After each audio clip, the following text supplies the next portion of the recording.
Estamos de volta.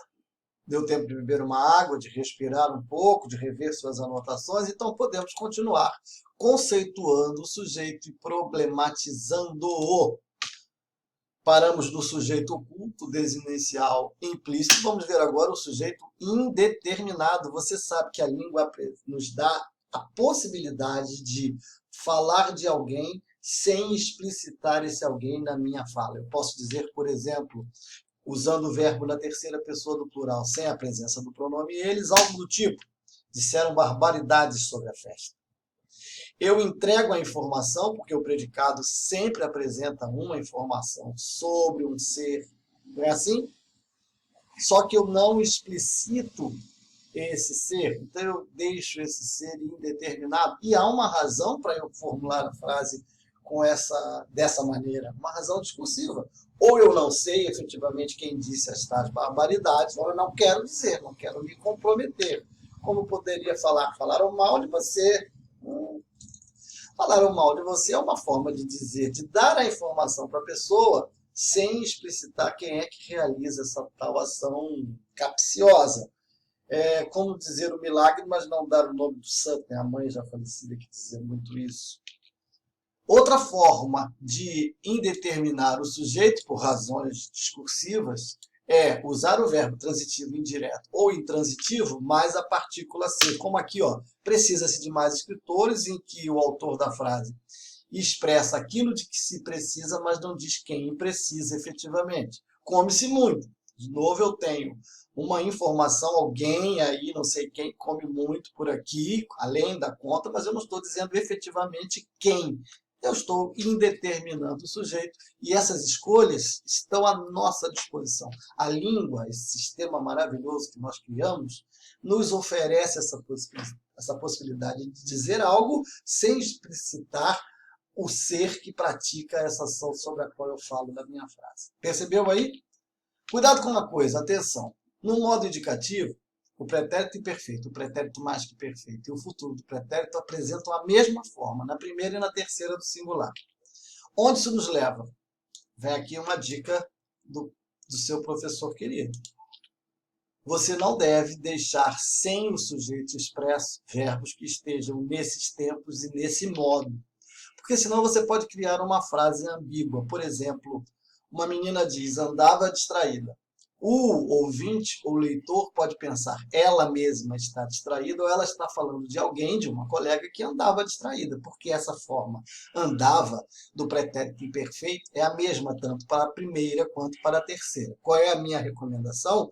Nesses tempos, pretérito imperfeito, pretérito mais que perfeito, futuro do pretérito do modo indicativo, use sempre eu ou ela antes do verbo, como referência, para não deixar ambígua a sua frase. Quando minha mãe chegou, já comera todo o bolo. Eu posso entender que minha mãe já tinha comido o bolo antes de chegar. Ou eu posso entender que na ausência dela, eu comi todo o bolo. Então, o que eu tenho que fazer? Quando minha mãe chegou, ela já comera todo o bolo. Quando minha mãe chegou, eu já comera todo o bolo. Não tem dúvida a respeito do agente dessa ação de comer o bolo. Percebeu?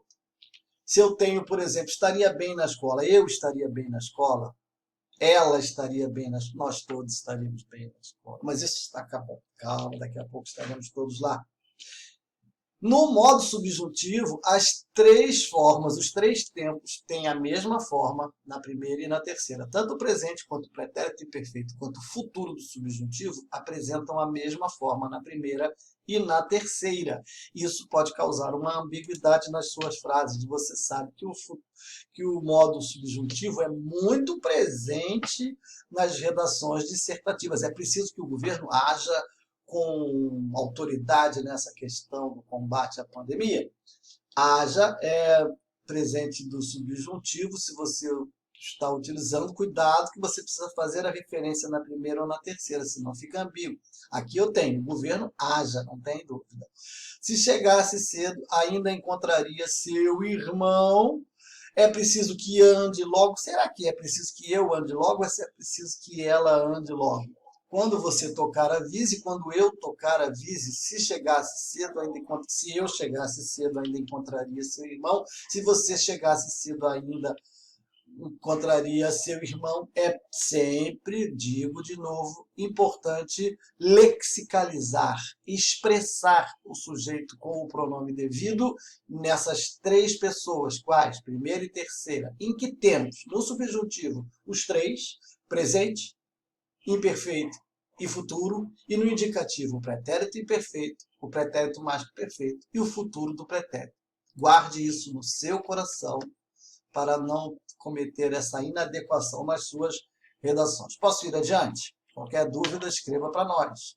Oração sem sujeito. Meu Deus, como é que pode haver uma oração sem sujeito? Pode, a língua nos permite, nos faculta essa possibilidade. Repare, como é que eu formulo orações sem sujeito? Usando verbos, por exemplo, que indicam fenômenos da natureza, como entardecer, chover, trovejar. Veja lá, trovejou muito ontem à noite.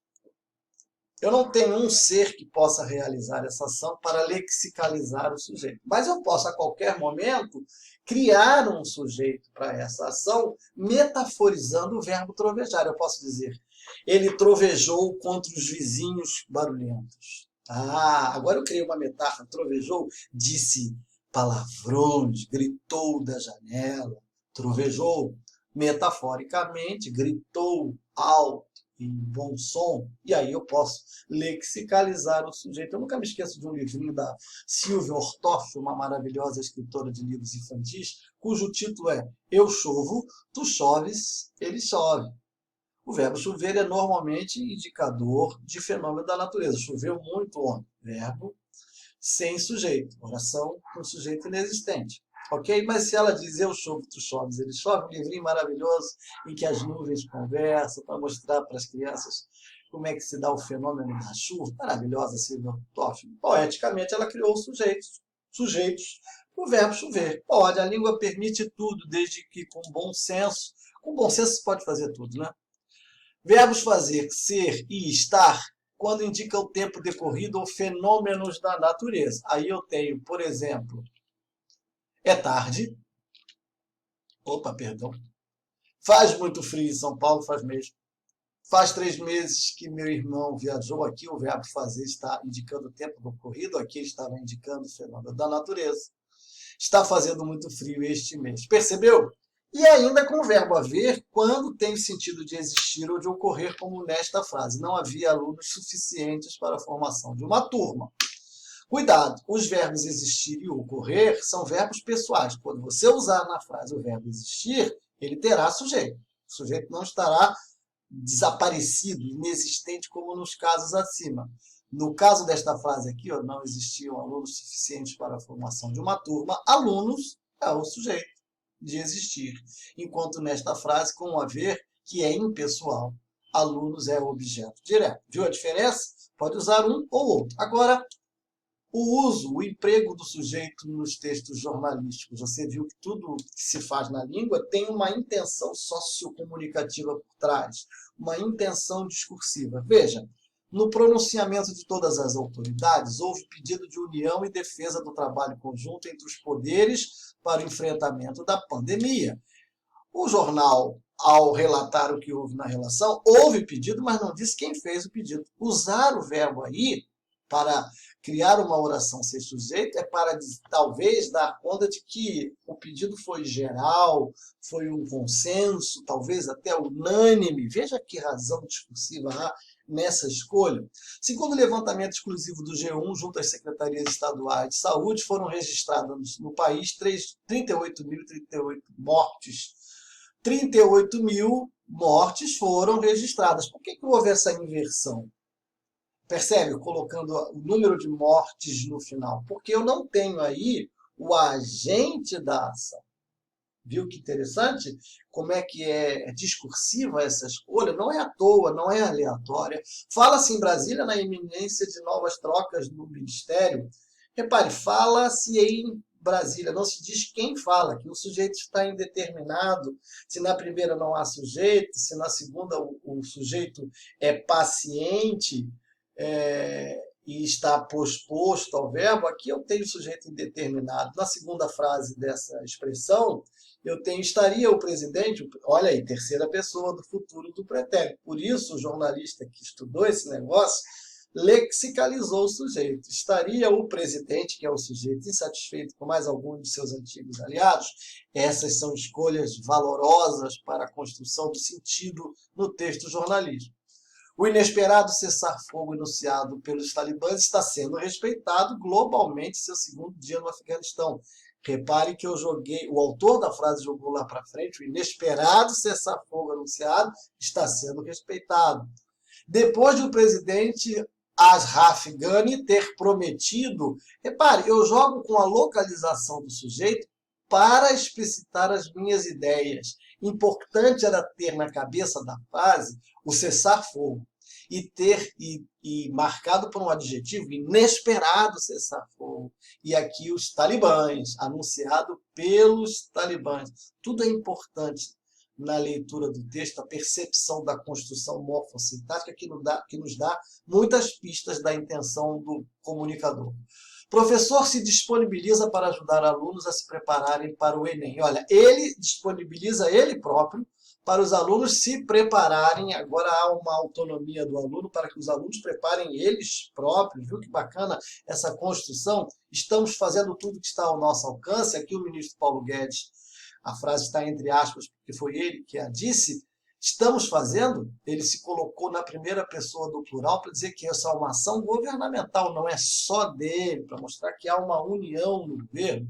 E aqui o ministro Onyx Lorenzoni, que é da cidadania do atual governo, diz: gastou-se muito no passado porque não havia fiscalização do Planalto. Tem duas informações.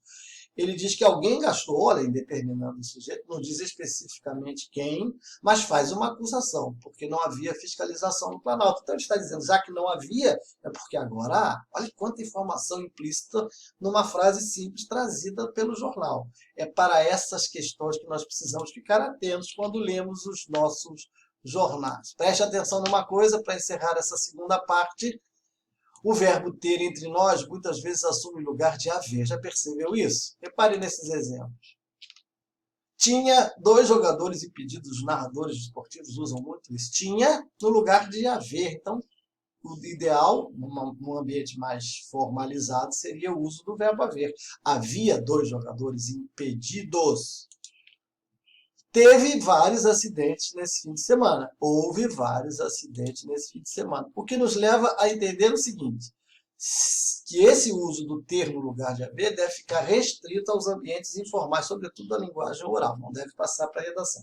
Mas se for usar, por favor, se o ter está no lugar do haver e ele é impessoal, o ter deverá ser impessoal também, ok? Essa é a dica para encerrar a segunda parte da videoaula sobre sujeito. Daqui a pouco eu volto para nós fazermos exercícios sobre esses conteúdos. Eu aguardo você. Até já.